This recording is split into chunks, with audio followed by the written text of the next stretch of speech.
Hello，大家好，我係天庭小龍。今日我哋就會玩 Roblox 上面嘅奇蹟大戰。而今次奇蹟大戰啦，我就會向大家分享新手嘅推介，新手買嘅唔同武器。我會根據嗰個價格嚟判斷嘅，所以我係唔會講超過1萬嘅嗰啲嘢嘅。咁我哋就而家開始啦。首先，我哋嘅第一把槍就係我哋嘅 P90。P90係一個攻速超快、子彈又多嘅槍，佢價格係7000蚊。你睇下佢嘅攻速超快，佢其實係打得贏迷你槍嘅。迷你槍嘅價格係65000蚊，而家我呢一把 P90就係7000蚊嘅，佢都可以有一個迷你槍嘅攻速，咁樣其實算係幾好嘅，我覺得。跟住由於佢子彈好多嘅關係，所以其實佢亂射都有機會射得中人，順便殺埋添。所以我成日都會喺一個活動裏面用呢一把槍嘅。唔好睇佢傷害低，但係其實佢好容易殺到人嘅。啱啱嗰個人用咗醫療包，射一射先，就係咁樣。OK， 跟住我哋嘅第二把槍就係價格9500嘅 RPG 啦。雖然佢嘅價格係有啲貴，但點解我會咁講呢？因為其實佢係算係幾好用嘅 RPG。如果你射到對手個身體，對手係會直接死嘅。所以其實如果你喺呢個活動裏面，對我嚟講RPG 就係一個副武器咯，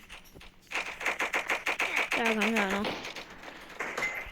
如果對手攞住 mini gun，其實你都可以靠呢個方式嚟秒殺咗佢先嘅。當你越近，你就越容易殺噶啦。你睇下。所以喺呢個活動裏面，其實都算幾好用嘅。不過你需要瞄準一下先咯。但係佢子彈淨係得一個，佢嘅缺點就係裝彈時間耐咯。不過官方算係已經好好噶啦，裝彈時間耐呢樣嘢。因為如果裝彈時間係快嘅話咁樣佢就會變成一個超外掛、超勁嘅武器。咁樣其實。所以我覺得佢呢個係做得幾好嘅，亦都算係一個做壞咗嘅。你睇下又殺死咗個，跟住到我哋嘅第三把啦，就係我哋 SMG 啦。點解會咁講？因為佢價格平，但係其實佢嘅實力係好勁嘅都可以。所以其實當你新手時期你都可以用佢。雖然佢冇 P90咁樣咁多個子彈，攻速咁快，但係其實已經算好勁嘅啦。佢嘅傷害性係幾高嘅，我覺得。而佢嘅優點我都唔知係咩，不過我就係覺得佢係一個好好用嘅槍，同埋最近呢一個復活節活動出咗佢嘅一個限定外觀，令到我有陣時都會用下佢嚟玩嘅。因為其實佢算係幾容易殺人嘅都。當你喺新手時期唔夠錢買 SMG 嘅話，你其實用呢個都幾好嘅。不過你就都會死嘅機率會大過 P90，不過都算係幾推介嘅。跟住我哋下一把推介武器就係烏茲啦。烏茲係一個價格為1700嘅一支槍，佢攻速都係幾快嘅，我覺得。不過佢子彈就冇 P90咁多，但係我覺得 P90打嚟會好啲咯，打得會更好咯。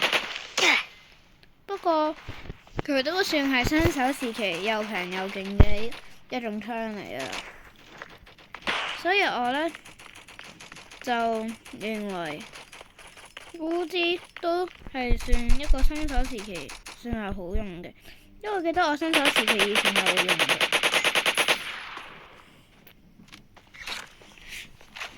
新手時期我最常用嘅槍就係烏茲，因為以前我都唔知點解，就係因為佢平，所以我呢就儲咗錢買 RPG 之後就去咗玩烏茲啦，烏茲加 RPG，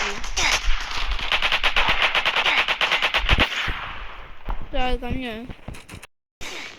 當你想喺新手時期打得好爽嘅時候，我就推介大家去買狙擊槍嘅。因為狙擊槍呢，如果你中意玩偷襲呢，你呢，或者如果你俾佢試過瞄準過呢，其實呢，佢呢係超勁嘅，因為其實佢一發子彈都可以構成50滴血。咁如果你爆頭就係100滴血。嗱，佢有2粒子彈，咁其實你射個敵人2粒子彈之後呢，就已經好好噶啦。而最重要嘅就係呢 RPG 仲要係免費嘅。所以呢，其實對手機同埋唔同嘅新手都算係好友善嘅，呢把槍算係。當然久唔時我亦都會同下我朋友用下啦，因為我覺得其實佢算係一把幾好用嘅，佢近距離就好容易可以爆到頭，而遠距離呢就難少少。雖然係難少少，但係其實佢都係呢好勁噶啦，佢有2發子彈，算係呢啲，我都係當佢係副武器嚟講啦。佢呢其實算係幾好嘅，佢真係幾勁嘅呢種。因為其實佢裝彈速度唔算好慢，又唔算好快，所以其實呢，我覺得呢係幾適合。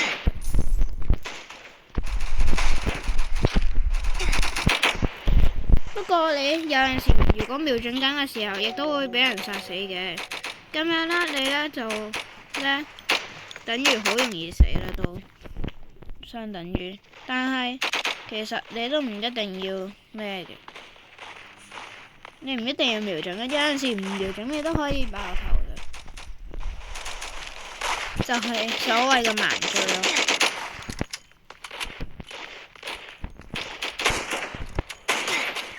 而我覺得佢咁勁嘢就係因為佢免費啦，同埋啦佢啦真係算係新手時期你冇咩錢嘅時候真係算勁嘅，所以我呢就好推介大家去攞嘅都。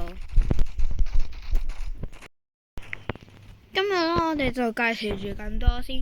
我呢，其實呢，唔係所有槍都有，所以我其實都唔肯定其他嗰啲1萬以下嘅槍係咪好用。